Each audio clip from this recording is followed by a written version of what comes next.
আজ থাকছে প্রফুল্ল রায়ের লেখা গল্প ফিরে এলাম। নিছক গল্প নয়, এ যেন এক অপূর্ব সুন্দর ফিরে পাওয়ার গল্প। নমস্কার, আমি মৌমিতা। আমার সকল শ্রোতা বন্ধুকে অনেক অনেক শুভকামনা জানিয়ে আজকের গল্প পাঠ শুরু করছি। আজ আপনাদের পড়ে শোনাব প্রফুল্ল রায়ের লেখা গল্প ফিরে এলাম। শুনতে থাকুন আজকের গল্প ফিরে এলাম।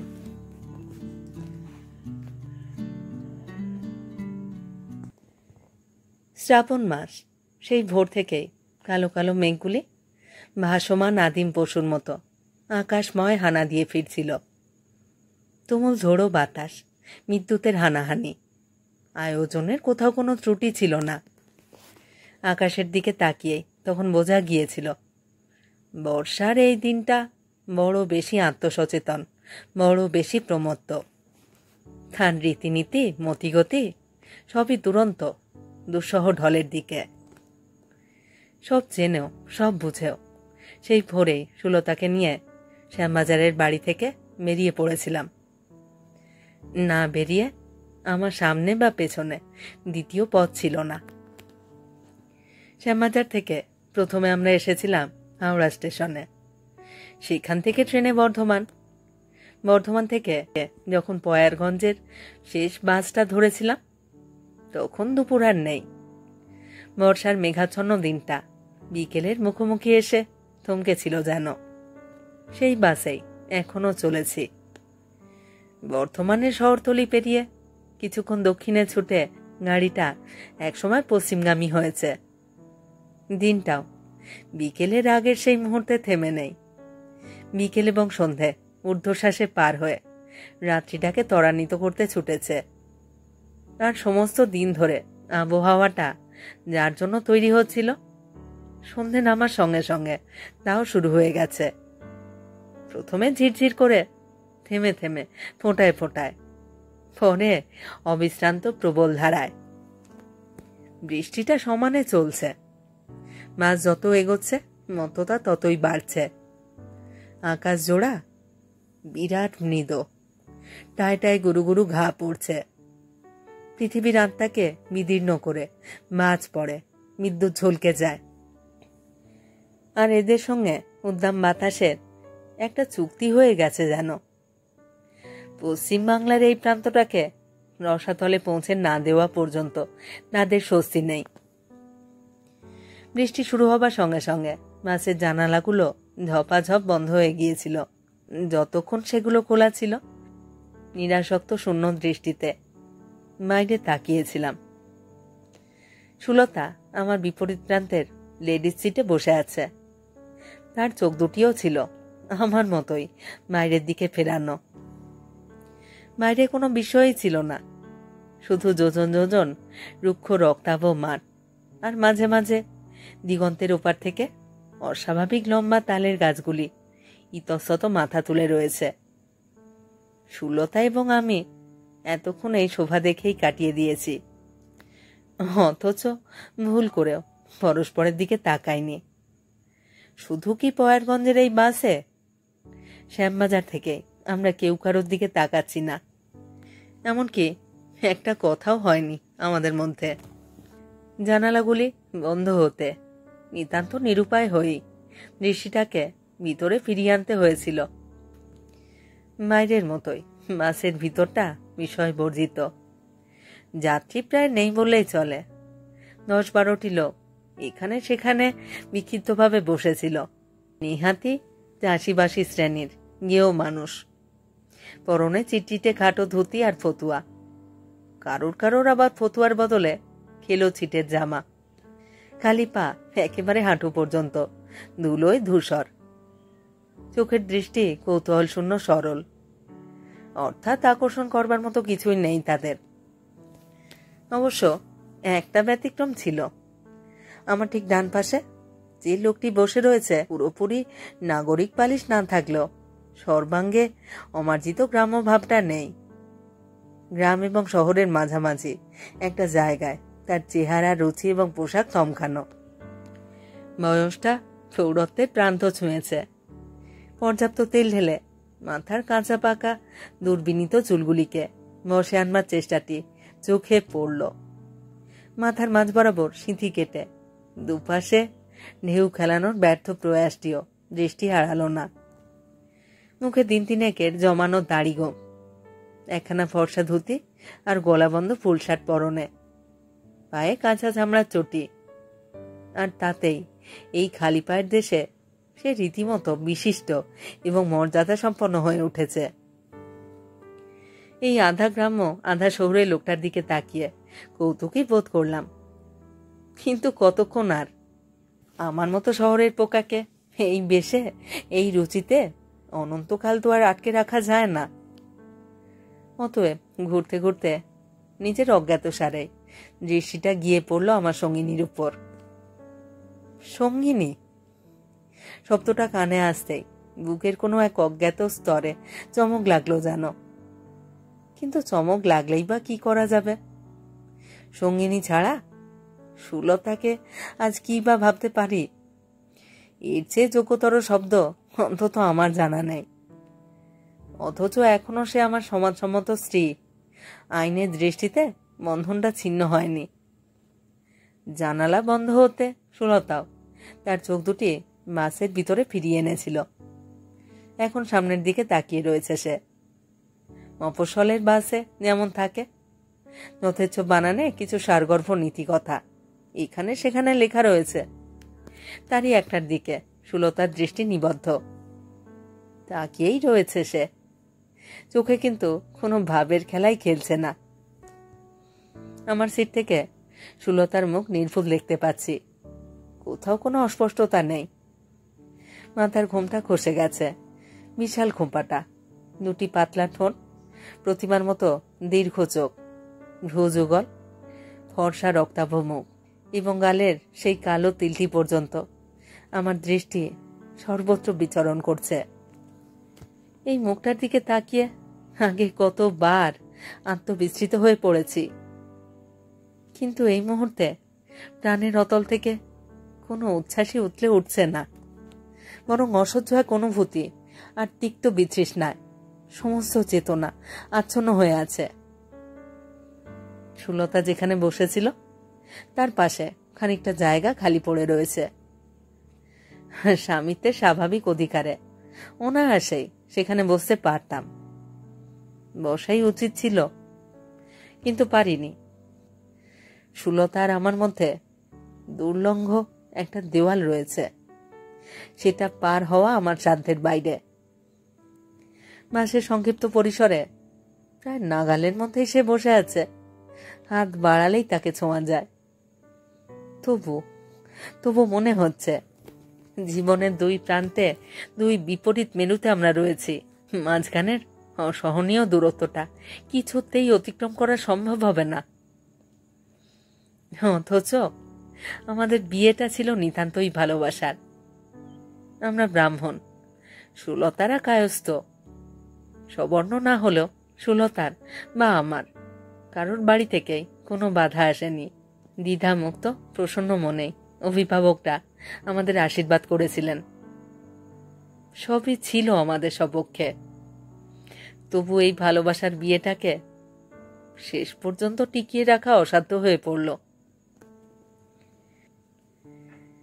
বিয়ের আগে আমাকে ঘিরে সুলতার এবং সুলতাকে ঘিরে আমার প্রাণে যা ছিল তা হলো আচ্ছন্নতা আর দুরন্ত উচ্ছ্বাসের সব ভাসানো একটা ঢল।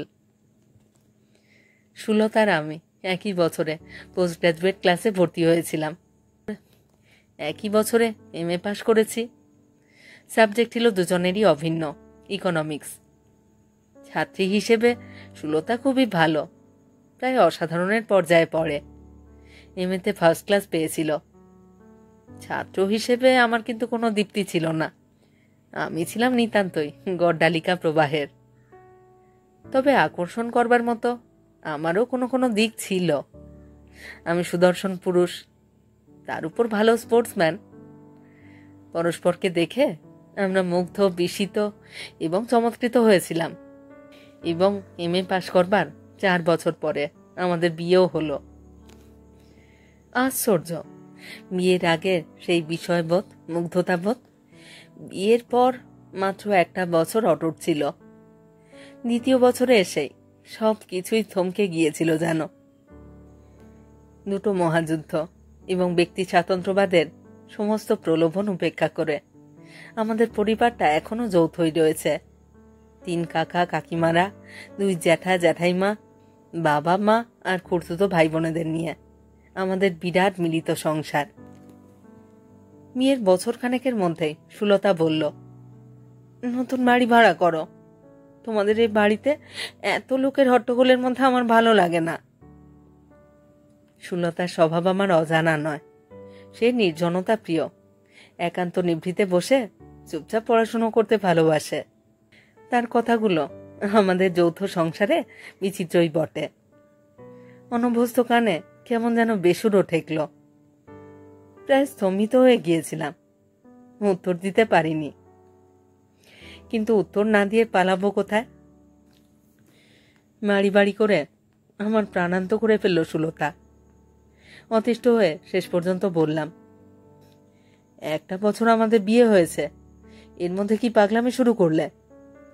এই কথা বাবা কাকাদের কানে গেলে কি ভাববেন বলো তো? বাবা কাকাদের খুব ভয় তোমার? বেশ, আমি তাদের বলছি। আশ্চর্য, সুলতা যা বলল তাই করল। সব শুনে বাবা, 3 কাকা এবং জ্যাঠামশাইরা প্রথমটাই বিমূঢ় হয়ে গিয়েছিলেন। এই ছিল তাদের পক্ষে অভাবিত, অপ্রত্যাশিত। বিমূঢ়তা কাটলে বিচক্ষণ এবং দূরদর্শী বড় জ্যাঠামশাই বলেছিলেন, তোমার যখন এখানে থাকবার ইচ্ছেই নয়, তখন আলাদা ব্যবস্থাই করো। আলাদা ব্যবস্থাই হলো। আজন্মের অভ্যস্ত পরিবেশ আর পরিচিত মানুষগুলোকে ছেড়ে শোভা বাজারে 2.5 কামরার ফ্ল্যাটে 1 সপ্তাহের মধ্যেই চলে এলাম। ঈশান কোণে তখনই মেঘ জমেছিল। কে জানতো সেই মেঘে এমন একটা প্রলয় লুকিয়ে আছে? শোভাবাজারে এসে সুলতা চরিত্রের নতুন নতুন দিকের দরজাগুলি একে একে খুলে যেতে লাগলো। আমার স্বভাবটা আর শৈশব বহির্মুখী। এক মুহূর্ত যে স্থির হয়ে ঘরে বসে থাকবো, এ আমার পক্ষে অকল্পনীয়। খেলাধুলো নিয়েই এতকাল থেকেছি, আর সুযোগ পেলেই কলকাতার ছকবাঁধা নাগরিক জীবন থেকে ঊর্ধ্বশ্বাসে পালিয়েছি। লম্বা ছুটিতে কাশী, দ্বারকা, গোয়া, আর্যাবর্ত কি দাক্ষিণাত্যে পাড়ি জমিয়েছি। আর সপ্তাহান্তে রবিবারের যে ছুটিটা মেলে, সেটাকেও এমনি এমনি ছেড়ে দিতাম না। শহরতলির বাস ধরে বাধা বন্ধনহীন প্রকৃতির মাঝখানে গিয়ে দাঁড়াতাম। আর অন্য সব দিন অফিস ছুটির পর বন্ধুদের সঙ্গে চুটিয়ে আড্ডা দিয়ে অনেক রাতে বাড়ি ফিরতাম। শোভাবাজারে এসে সুলতা বলল, এসব চলবে না। তোমার অফিস থেকে শোভাবাজার আসতে 8 ঘন্টা, আরো 8 ঘন্টা বেশি দিলাম। 5টায় তোমার ছুটি, 6টার মধ্যে চলে আসবে। প্রথম প্রথম ভাবতাম সে একা একা থাকে, মুখ বুঝে সারাদিন কাটানো সত্যিই কষ্টকর। কাজেই সুলতার নিঃসঙ্গতা দূর করতে বন্ধু বান্ধব, আড্ডা, ভ্রমণ সবই ছাড়লাম। বন্ধুরা পরিহাসের ছলে বলতো, বিয়ে করে সৈন্য হয়ে গেলে হে, একেবারে স্ত্রী শাসিত, স্ত্রী পালিত বিরূপ প্রাণী, হ্যান্ডপ্যাকড। তাদের রসিকতা উপেক্ষাই করতাম। কিন্তু ধীরে ধীরে আমার অজ্ঞাত সারে একটার পর একটা শক্ত বেড়ি কখন যে সুলতা পরিয়ে দিয়েছিল বুঝতে পারিনি। পায়ে টান পড়বার সঙ্গে সঙ্গে নিজের দিকে চোখ ফিরল। দেখলাম প্রতি মাসের শেষে মাইনের সম্পূর্ণ টাকাটাই সুলতার হাতে তুলে দিচ্ছি। সিগারেট খাওয়া, ট্রাম ভাড়া, নাড়ি কামানোর প্লেট, এমনই টুকিটাকি দৈনন্দিন হাত খরচের জন্য তার কাছেই হাত পাততে হয়। শখ বলতে আমার ছিল মাঝে মাঝে সিনেমা দেখা। সিনেমা সুলতার অসহ্য, অতএব আমাকে তা বর্জন করতে হয়েছে। মাংসে তার রুচি নেই, সুতরাং আমাকেও সেই ব্যাপারে নিষ্প্রিয় হতে হয়েছে। অর্থাৎ আমার স্বাধীনতা, অস্তিত্ব, রুচি, আহার, বিহার সমস্ত কিছুই আমার অজান্তে একে একে গ্রাস করে ফেলেছে সুলতা। আমার চলা ফেরা, ওঠা বসা সবই তার নির্দেশে, তার ইচ্ছে। অফিসের সময়টুকু ছাড়া সমস্ত দিনই আমাকে বাড়িতে আটকে রাখে সুলতা। কপত কপতির মতো সর্বক্ষণ যে আমরা গুঞ্জন করি তা নয়, বরং বিপরীত ব্যাপারটাই ঘটে। সুলতা এমনিতেই স্বল্প ভাষিনী, তার উপর কি একটা রিসার্চ ওয়ার্ক নিয়ে মেতেছে। আমার সঙ্গে কথা বলবার অবকাশটুকু পর্যন্ত তার নেই। কাজের জন্য লোক রেখেছি, তাদের কেউ রাঁধে, কেউ বাজার করে যায়, কেউ ঘর পরিষ্কার করে। অফিস যাবার সময় ঠাকুর চাকরদের হাতেই খেয়ে যেতে হয়। বিশ্ববিদ্যালয়ের উজ্জ্বল ছাত্রীটি তার গবেষণায় এতই মত্ত যে সেই সময়টা পর্যন্ত কাছে এসে বসে না। ওদিকে সারাদিন বাড়িতে বসে থাকা আমার মতো বহির্মুখী একটি মানুষের পক্ষে অসহ্য ব্যাপার। খাঁচায় আবদ্ধ পাখির মতো তাই অবিরত ছটফট করি আর ভাবি, আমার দুরন্ত উড়ু উড়ু স্বভাব দেখে যদি মুগ্ধই হয়েছিল সুলতা, তবে এমন করে ঘরে আটকালো কেন? যাই হোক, নিজের সম্বন্ধে সচেতন হতে চমকে উঠলাম। এ আমি কোথায় এসে ঠেকেছি? একেবারে বসঙ্গত কৃতদাস হয়ে গেছি যে। এটা মনে হবার সঙ্গে সঙ্গে একে একে পায়ের বেড়িগুলো ভাঙতে শুরু করলাম। প্রথমে শুরু হলো অফিস থেকে বাড়ি ফেরা দিয়ে। ছুটি হলে আগে ঊর্ধ্বশ্বাসে শোভাবাজারের ট্রামে উঠতাম। একদিন আর উঠলাম না, তার বদলে বন্ধুদের সঙ্গে বিয়ের আগের মতোই ছুটি আড্ডা দিলাম। বাড়ি যখন ফিরলাম রাত 10টা। ফিরতে দুটো ভ্রু কুঁচকে গেল সুলতার। বিরক্ত অসন্তুষ্ট স্বরে বলল, এত দেরি হলো যে? উত্তর দিলাম না, কিন্তু তাতেই কি নিস্তার আছে? জবাবদিহির জন্য ক্ষিপ্ত হয়ে উঠল সুলতা। অগত্যা বললাম, এই যে বন্ধুদের সঙ্গে খানিকটা গল্প টল্প করে এলাম, তাই। বন্ধুদের সঙ্গে 10টা পর্যন্ত আড্ডা মেরে এলে, আর এদিকে আমি যে একা একা আছি সেদিকে হুঁশ নেই। একা একা তোমাকে থাকতে কে বলেছে? দরকার হলে তো তুমিও খানিকটা বেরিয়ে আসতে পারো। তাছাড়া কি? আমি চাইনি, তবু কথাগুলো ফস করে মুখ থেকে বেরিয়ে এলো। তাছাড়া রোজই যে পরিমণি করে অফিস থেকে ছুটে এসে তোমাকে আগলাতে হবে এমন দাসখত লিখে দিইনি। কি বললে? প্রায় চিৎকার করে উঠল সুলতা। যা বলেছি তাই তো শুনেছ। হাত থেকে তীর বেরিয়ে গেছে, তাকে আর ফেরাবার চেষ্টা করলাম না। সুলতা কিছু বলতেই ভুলে গেল বুঝি। একেবারে স্তব্ধ হয়ে গেছে সে। এরপর নিয়মিত রাত করেই বাড়ি ফিরতে লাগলাম। বন্ধুরা বললে, ব্রেভো ব্রেভো, এই না হলে পুরুষ সিংহ। মনে আছে সেই মাসের মাইনেটা আর সুলতাকে দিলাম না। 1 তারিখে সে যখন হাত পাতল, বললাম, ব্যাংকে টাকাটা জমা করে দিয়েছি। সুলতা বিস্মিত হলো। আমাকে না জানিয়ে তোমার তো ব্যাংকে টাকা পাঠাবার কথা নয়। তাছাড়া সারা মাস সংসার চালাবে কি করে? সংসার চালানোর দায়িত্ব আমার, সেজন্য তোমাকে চিন্তা করতে হবে না। স্থির দৃষ্টিতে সুলতা কিছুক্ষণ আমার দিকে তাকিয়ে রইল। বলল, তুমি আমার টাকা দিয়ে অবিশ্বাস করো? বিশ্বাস অবিশ্বাসের প্রশ্ন নয়। সুলতা চেয়েছিল স্বজন বন্ধুদের কাছ থেকে আমাকে ছিনিয়ে নেবে। শুধু কি তাই, আমার রুচি, স্বাধীনতা, সত্তা সব আত্মসাৎ করে নিজের পছন্দের ছাঁচে ঢালাই করে ফেলবে। আসল কথা, যতদূর বুঝেছি সুলতা কর্তৃত্বলোভী, আদিম কোনো স্ত্রী শাসিত সমাজ থেকে মাঝখানের কয়েকটা শতাব্দী এক লাফে পার হয়ে সোজা একালে চলে এসেছে। আমাকে নিয়ে তার যে সাম্রাজ্য, সেখানে তার প্রভুত্ব হবে নিরঙ্কুশ।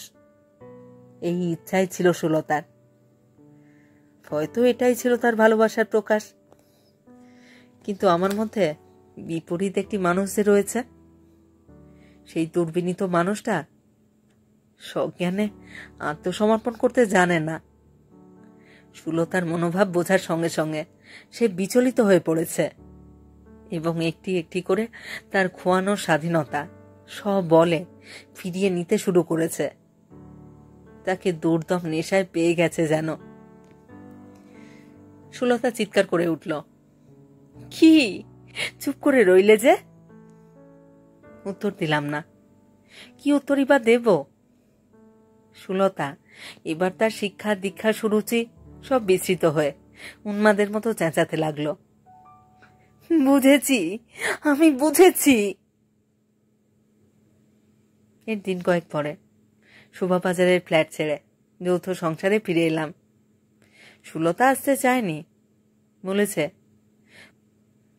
ওখান থেকে আমি ব্যবস্থা করে চলে এসেছি। ফিরে যাওয়াটা আমার পক্ষে খুবই অপমানের হবে। আপাত দৃষ্টিতে ঘটনাগুলি সাংঘাতিক নয়, নিতান্তই তুচ্ছ। কিন্তু এই তুচ্ছতার মধ্যে বিস্ফোরক ঠাসা ছিল। প্রথম যেদিন সুলতাকে অগ্রাহ্য করে অফিস থেকে অনেক রাত্রে বাড়ি ফিরেছিলাম, সেদিন থেকেই সুলতার আমার মধ্যে একটা অদৃশ্য দেওয়াল মাথা তুলেছিল। আর সেই দেওয়ালটা ক্রমাগত উঁচু হতে লাগল। বুঝছিলাম এই বাড়ি ফিরে আসাটা সুলতার মনোপুত হয়নি। একটা বিষাক্ত আক্রোশ সাপের মতো তার মধ্যে কুণ্ডলি পাকাচ্ছিল। সে ফুলছিল, ভেতরে ভেতরে ফুঁসছিল এবং আমাকে আক্রমণ করবার জন্য ধীরে ধীরে প্রস্তুত হচ্ছিল। তারই ভূমিকা হিসাবে আমার সঙ্গ ত্যাগ করেছিল। কথাবার্তা কদাচিৎ হতো। রাতেও এক ঘরে আমার সঙ্গে থাকতো না সুলতা। এদিকে আমিও প্রবল স্রোতে ভেসে যেতে আরম্ভ করলাম। বন্ধু বান্ধব, ক্লাব, আড্ডা, সবাই একসঙ্গে হাত বাড়িয়ে বাইরের দিকে আমাকে টেনে নিয়ে গেল। বিয়ের আগে আকর্ষণ মুগ্ধতা কিছুই আমাদের মধ্যে অবশিষ্ট ছিল না। এইভাবে মাস কয়েক চলবার পর হঠাৎ একদিন আমার সামনে এসে দাঁড়ালো সুলতা। অফিস ছুটির পর আড্ডা টাড্ডা দিয়ে অনেক রাতে সবেমাত্র বাড়ি ফিরেছি। শানিত চোখে আমার দিকে তাকিয়ে সুলতা বলল, তুমি আমার সঙ্গে এরকম ব্যবহার করছো কেন? কেন কেন আমাকে উপেক্ষা করছো? বললাম, উপেক্ষা নয়তো কি?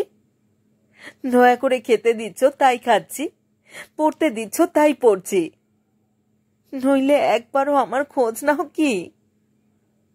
মানসিক কি অবস্থায় আমার দিন কাটছে তার খোঁজ রাখো কি?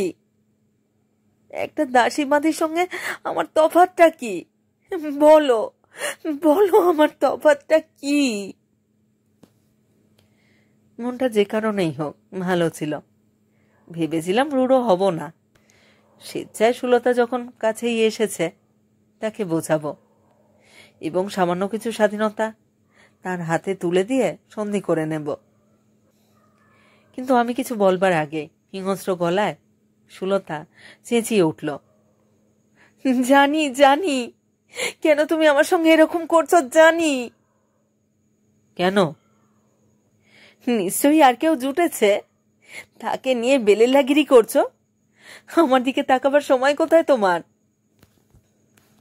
অভিযোগটা সম্পূর্ণ মিথ্যে, কাজেই সম্মিত হয়ে গেলাম। এমন একটা কথা যে সুলতার মতো শিক্ষিত মেয়ের মুখ থেকে বেরোতে পারে, এই আমার কল্পনার বাইরে ছিল। মুহূর্তে সব সদিচ্ছা বাষ্প হয়ে গেল। মাথার মধ্যে কোনো একটা বারুদের স্তূপে আগুন লাগলো যেন। উন্মত্তের মতো বলে উঠলাম, ঠিক বলেছ, ঠিক বলেছ তুমি। তোমার দিকে তাকাবার আছে কি? কুৎসিত কদর্য মন। কথাটা শেষ করতে পারলাম না। তার আগে গ্রাম্য মেয়ের মতো ডুকুরে কেঁদে উঠল সুলতা এবং আমার চরিত্রে পৃথিবীর সবটুকু কালি ঢেলে দিয়ে তীব্র তীক্ষ্ণ প্রখর স্বরে গলা ফাটিয়ে চিৎকার করতে লাগল। এরপর থেকে বাড়িতে থাকাই দুরূহ হয়ে উঠল। এক এক সময় ইচ্ছা হতো সুলতার ভুল ভাঙিয়ে দিয়ে বিয়ের আগের সেই মুগ্ধতা আর বিষয়ের মধ্যে আবারও ফিরে যায়, কিন্তু ফেরবার আর উপায় ছিল না। আমাকে একেবারেই সহ্য করতে পারত না সে। দেখা মাত্রই কেঁপে উঠত, কাঁদত, চিৎকার করত। কিছু বলার অবকাশই পেতাম না। তাছাড়া মানুষ হিসেবে আমি কিছুটা অসহিষ্ণু প্রকৃতির, ধৈর্য কম। সুলতা কিছু বললেই উত্তেজিত হয়ে উঠতাম। তিক্ততাটা শেষ পর্যন্ত শীর্ষ বিন্দুতে এসে পৌঁছল। তারই পরিণতি স্বরূপ কাল রাতে সুলতা এসে বলেছিল, এইভাবে এখানে থাকতে আমার দম বন্ধ হয়ে আসছে, আর নোংরামি বাড়িয়ে লাভ নেই, কালি আমাকে পয়েরগঞ্জে দিয়ে এসো। সুলতার ইচ্ছা এবং জেদ অনুযায়ী তাকে নিয়ে আজ সকালে পয়েরগঞ্জে রওনা হয়েছি। সুলতার বাবা রিটায়ার করবার পর সেখানে বাড়ি করে চাষবাস আর বিরাট ফুলের বাগান নিয়ে আছেন। পয়েরগঞ্জে আমার যাবার ইচ্ছা ছিল না। কাকা, বাবা, জ্যাঠামশাই, ফুর্তুতো, জ্যাঠাতুতো এবং নিজের ভাইরা সবাইকেই বলেছিলাম সুলতাকে তার বাবার কাছে দিয়ে আসছে, কিন্তু এই অপ্রীতিকর অবাঞ্ছিত দায়িত্বটা কেউ নিতে চায়নি, কৌশলে এড়িয়ে গেছে। অগত্যা আমাকেই বেরোতে হয়েছে। আমার বিশ্বাস পয়েরগঞ্জ থেকে আর কোনোদিনই সুলতা আমার কাছে ফিরবে না। ভাবনাটা বেশি দূর এগোয় না। আচমকা প্রচণ্ড ঝাঁকানি দিয়ে পয়েরগঞ্জের লাস্ট বাস থেমে গেল। বাইরের দুর্যোগটা প্রমত্ত হয়ে উঠেছে। মনে হচ্ছে বর্ষার এই রাত্রিটা পৃথিবীর আদিম শৈশবে একটা ভয়াবহ প্রলয়ের মধ্যে ফিরে গেছে। প্যাসেঞ্জারদের মধ্যে স্বতন্ত্র গুঞ্জন উঠল। ব্যাপার কি, বাস এভাবে দাঁড়িয়ে পড়লো যে? ড্রাইভার লোকটি রসিক, কিছুক্ষণ স্টিয়ারিং ধরে টানাটানি করল, তারপর সগৌরবে ঘোষণা করল, গাড়ি আর যাবে না, সালার হার্ট ফেল করেছে। বলে কি, শোনা মাত্র চকিত হয়ে উঠলাম। এরপর আর কোনো বাস নেই যে সেটা ধরে পয়েরগঞ্জে পৌঁছতে পারবো। আকাশে মেঘ দেখেও হঠকারিতার বশে বেরিয়ে পড়েছিলাম। তবে এই নিদারুণ দুর্যোগের মধ্যে এই রাস্তায় বসে বসে নিশি পালন করতে হবে। একে একে যাত্রীদের অনেকে সেই ঝড় বৃষ্টির মধ্যেই নেমে গেল। কোথায় গেল জানি না, রসাতলেই কিনা কে বলবে। আমার পাশে সেই আধা গ্রাম্য আধা শহুরে লোকটা কন্ডাক্টরের উদ্দেশ্যে বলে উঠল, কোথায় এসে ঠেকলাম হে? তালডাঙ্গার কাছাকাছি, কন্ডাক্টর জবাব দিল।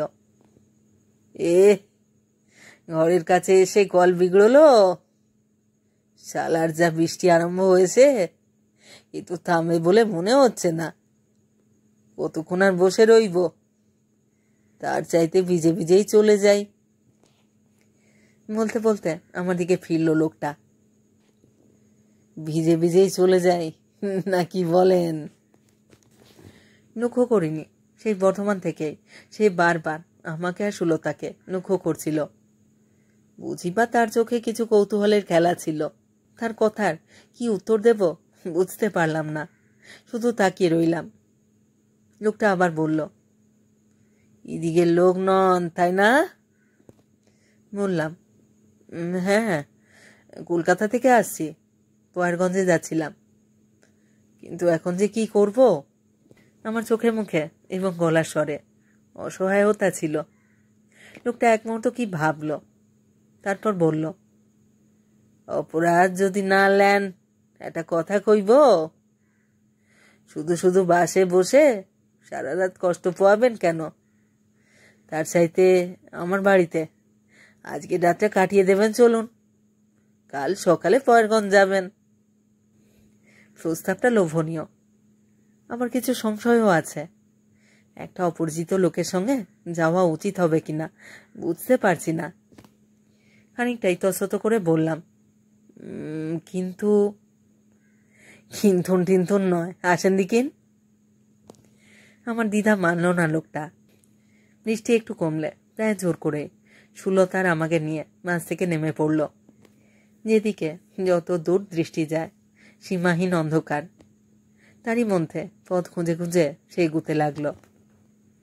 লোকটা যেন অমোঘ নিয়তি, অন্যের মতোই তাকে অনুসরণ করতে লাগলাম। যেতে যেতে লোকটা সবটুকু পরিচয় পেয়ে গেলাম।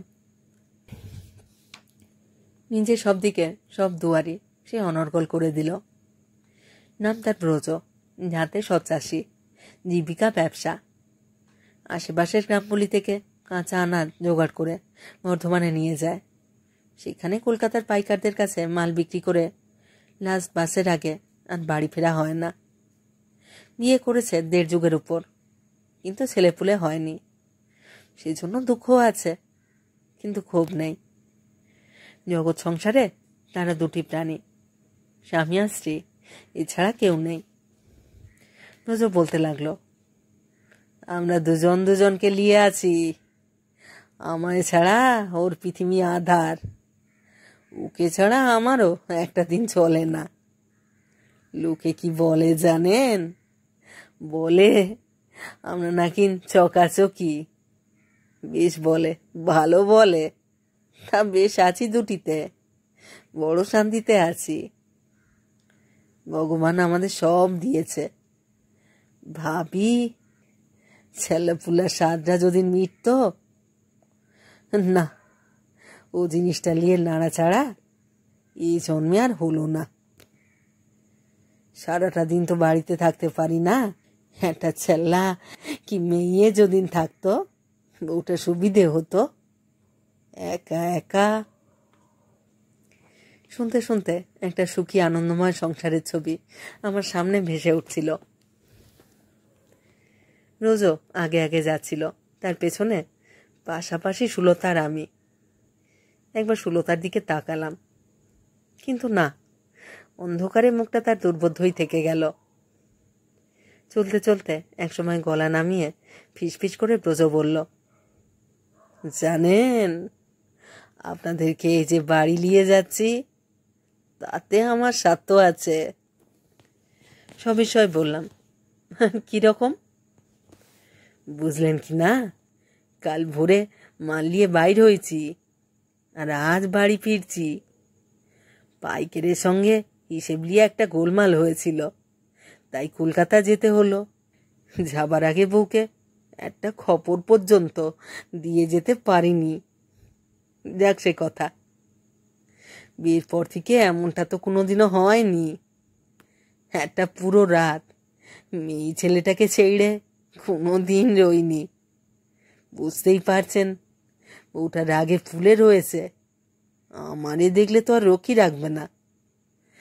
ভাবছি আপনাদের দিয়ে পয়লা ধাক্কাটা সামলাবো। ব্রজ এমনভাবে বলল যেন আমি তার বহুকালের পরিচিত, বিশ্বস্ত সুহৃদ। কথাগুলো সুলতার মনে কি প্রতিক্রিয়া করছিল জানি না, তবে আমার প্রাণের গভীরে নিদারুণ আলোড়ন তুলেছিল। শস্যহীন একটা মাঠ আর কিছু বন্ধা কাঁকুড়ের প্রান্তর পার হয়ে শেষ পর্যন্ত আমরা ব্রজর বাড়ি পৌঁছে গেলাম। বাড়ি আর কি, টিনের চাল, মাটির দেওয়ালের খান্দুই ঘর, বারান্দার সামনের দিকে উঠোন। বৃষ্টিটা আরো কমে এসেছিল। উঠোন থেকে ব্রজ ডাকল, এই গো, আলোটা নিয়ে এসো দিকিন।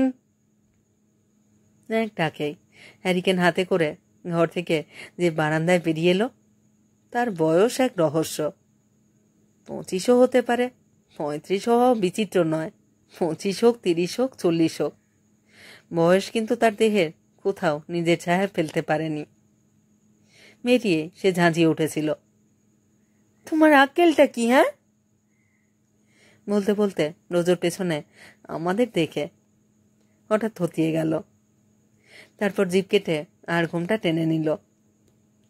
রোজো আমার কানের কাছে মুখ এনে ফিসফিসিয়ে বলল, যাক, পয়লা চোরটা যখন সামলেছি, এখন আর ভয় নেই। স্ত্রী সম্পর্কে তার ভয়টা যে অহেতুক এবং মধুর দাম্পত্য লীলারই একটা অংশ, তা বুঝতে অসুবিধে হলো না। এরপর আমরা ঘরের ভেতরে গেলাম। বৃষ্টিতে ভিজে জামা কাপড় সবসময় হয়ে গেছে। আমাদের সঙ্গে দ্বিতীয় পোশাক ছিল না। অতএব নজর দেওয়া শুকনো শাড়ি পরল সুলতা, আমি পরলাম ধুতি। ইতিমধ্যে চা করে ফেলেছে ব্রজর বউ। ঘরের মেঝেতে পাটি বিছিয়ে সুলতার আমাকে বসিয়েছে। সে এবং ব্রজ একটু দূরে চৌকাঠ ঘেঁষে মাটির উপর বসেছে। চা খেতে খেতে ব্রজর বউয়ের দিকে তাকিয়ে রয়েছি। প্রথম দর্শনে তার বয়সটা রহস্যময় মনে হয়েছিল। সেটা অকারণে নয়।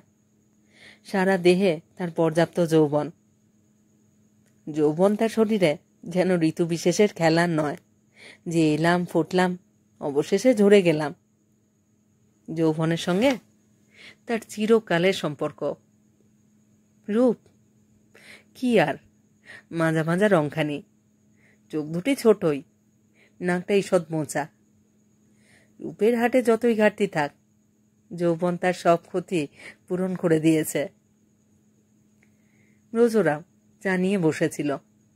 কাত হয়ে বসে চায়ের বাটিতে একটা চুমুক দিয়ে ব্রজর বউ বলে উঠল, আপনারাই বলেন দিকিন, চিন্তা হয় কি না? বলালেই কহালেই পুরো একটা দিন লোকটা উধাও। আমি তো ভয়েই মরি।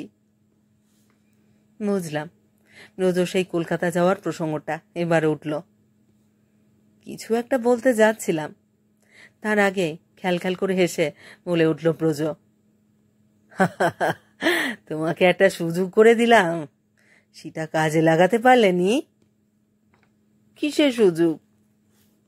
ব্রজর বউ স্বামীর দিকে তাকালো। কিসের আবার? আমি বুড়ো ধুড়ো হয়ে গেছি, তুমি তো এখনো ডাঁটো যুবতীটি হয়েই আছো। ভেবেছিলাম ফিরে এসে দেখবো ছেলে ছোকরা কারুকে জুটিয়ে ভেগেছ। আহা, কথার কি ছিরি, মুখেই শুধু। সত্যি যদি চলে যায় প্রাণটা ফেটে যাবে। এত দেমাক? হ্যাঁ, এতই। বলে আমাদের অস্তিত্ব সম্পূর্ণ বিস্তৃত হয়ে স্বামীর দিকে তীব্র কটাক্ষ আনল নজর বউ। আর সেই কটাক্ষের মধ্যে জীবনের সবটুকু সুধা ছিল বুঝি। তাদের রসিকতাগুলি নিতান্তই গ্রাম্য, তবু মহানগর থেকে অনেক অনেক দূরে, বর্ধমানের অভ্যন্তরে এই গ্রামে, এই দুর্যোগের রাত্রিতে, সেগুলো আমার মতো একজন বিচক্ষণ নাগরিককেও প্রায় মুগ্ধই করে ফেলল। যাই হোক, ব্রজর বউ একসময় আমাদের সম্বন্ধে সচেতন হলো। ওই দেখো, নিজেদের নিয়েই মেতে রয়েছি, আপনারা এলেন, একটা কথাও এখনো পর্যন্ত কইনি। শ্রীলোকটি আশ্চর্য সাবলীল, নিঃসংকোচ। তাড়াতাড়ি উঠে সুলতার পাশে এসে বসল সে। তারপর স্ত্রী সুলভ কৌতূহলে প্রশ্নের পর প্রশ্ন করে যেতে লাগলো। কোথা থেকে আসছি, ব্রজর সঙ্গে কিভাবে আলাপ, কোথায় যাব। সে যখন শুনল পয়ারগঞ্জে আমরা যাচ্ছি, জিজ্ঞেস করল, সেখানে কে আছে? সুলতা বলল, আমার বাবা। ও, বাপের বাড়ি যাওয়া হচ্ছে, তা কদিন থাকবেন? সুলতা চকিত হয়ে উঠল। এমন একটা প্রশ্ন সে প্রত্যাশা করেনি। আমার দিকে একবার তাকিয়ে আস্তে আস্তে চোখ নামিয়ে নিল। অস্ফুট সুরে বলল, দেখি কতদিন থাকা হয়। কি একটু ভেবে নজর বউ এবার বলল, কদিন বিয়ে হয়েছে? বছর আড়াই। ছেল্লা পুল্লা? সুলতা এবার মুখে কিছু বলল না, জোরে জোরে মাথা নাড়াতে লাগলো। আরো কতক্ষণ প্রশ্নোত্তরের পালা চলত কে জানে। হঠাৎ ব্রজ বলে উঠল, এবারে গল্প থামাও, দেড় রাত হয়েছে, রাধা বাড়ার ব্যবস্থা। নজর বউ ম্যাচ হয়ে উঠে পড়ল। হ্যাঁ, যাচ্ছি যাচ্ছি। চৌকাঠ পর্যন্ত গিয়ে ফিরে দাঁড়ালো সে। আমার চোখে চোখ রেখে বলল, রাঁধতে তো চলেছি, তা আপনারা? আমরা কি? নজর বউ কি বলতে চায় বুঝতে পারলাম না। কইছিলাম, আপনারা কি জাত? ব্রাহ্মণ। তাইলে তো বিপদ হলো, আপনাদের একটু কষ্ট করতে হবে। সব জোগাড় করে দিচ্ছি, রান্নাটা শুধু। বুঝলাম বিপদটা কোথায়। বললাম, তোমরাই রাঁধো, আমরা যাত্রা মানি না।